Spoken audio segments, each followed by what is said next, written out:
මේ සද්දය අහලා පුරුදුයි නේද? ඉංග්‍රීසියෙන් මේකට කියන්නේ cracking knuckles කියලා. අපි සිංහලෙන් නම් කියන්නේ ඇට කඩනවා කියලා. මේක ගොඩක් අය නිතරම වගේ කරන දෙයක්. සමහර අය නම් කියන්නේ ඒක කරන්න හොඳ නැහැ කියලා. ඉතින් මොකද්ද මේකේ ඇත්ත? මෙහෙම ඇට කැඩුවහම ආතරයිටිස් හැදෙනවා කියන්නේ ඇත්තද? අද අපි ඒ ගැන කතා කරමු.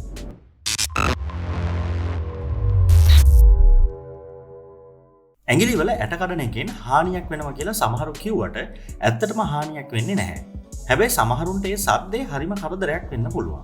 ඒ වගේම සාමාන්‍ය පරිදි නැතුව ගොඩක් වේදනාකාරී ලෙස ඇට කැඩුවොත් නම් ප්‍රශ්නයක් වෙන්නත් පුළුවන්. සරලවම කිව්වොත් අතේ ඇඟිලි වල ඇට කැඩීම අහිතකර වෙන්නේ නැහැ. ඒ වගේම ඒයින් ප්‍රයෝජනයක් වෙන්නේ නැහැ. විශේෂයෙන්ම ආතරයිටිස් හැදෙන්නේ නැහැ. අපේ ඇඟේ ජොයින්ට්ස් අතර සිනෝවියල් තරලය නම් ද්‍රවයක් අඩංගු වෙනවා. ඒ බිත්තර කහමදයක් වගේ. ඒ තරලයෙන් තමයි ඝර්ෂණය අඩු කරන්නේ සහ කාටිලේජ් ආරක්ෂා කරන්නේ. ඔය අතේ ඇට කඩනකොට සිනෝවියල් තරලය තුල තියෙන නයිට්‍රජන් බුබුලු පිම්බිලා එය පුපුරනවා. ඔයාට ආයෙ පාරක් ඒ ඇඟිල්ලෙම ඇට කඩන්න ඕන වුණාම විනාඩි 20ක් විතර ඉවසන්න වෙනවා. විනාඩි 20ක් ඇතුළත තමයි නැවත ගෑස් එක පිරෙන්නේ.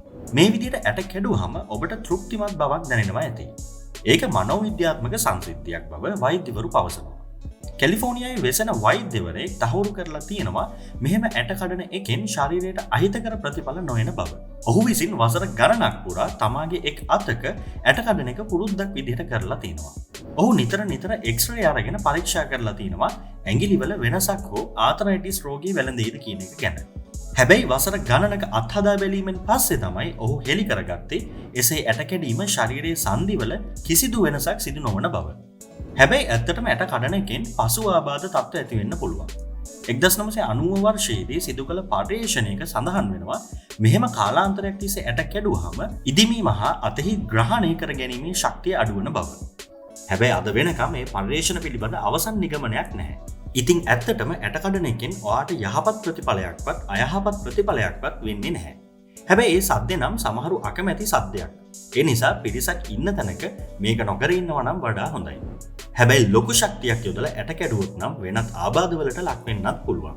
ඔයා ඇට කඩන එක පුරුද්දක් විදිහට කරන කෙනෙක්ද? නවත්ත ගන්න බැරිද? එහෙනම් හොඳින් හුස්ම ගැනීමත් භාවනා කිරීමත් හා යෝග කිරීමටත් පුරුදු වෙන්න.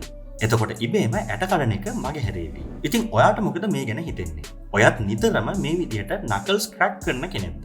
එහෙනම් ඒ සම්බන්ධිනුත් පල්ලෙහා කමෙන්ට් බොක්ස් එකේ දාන්න. අපේ channel එක subscribe කරලා නැත්නම් subscribe කරලා bell icon එක ඔබන්න. අලුතින් වීඩියෝ එකක් දාපු ගමන්ම ඔයගලගේ ළඟටම ගෙන්න ගන්න පුළුවන්. එහෙනම් ඔයගලන්ට සුබ දවසක්.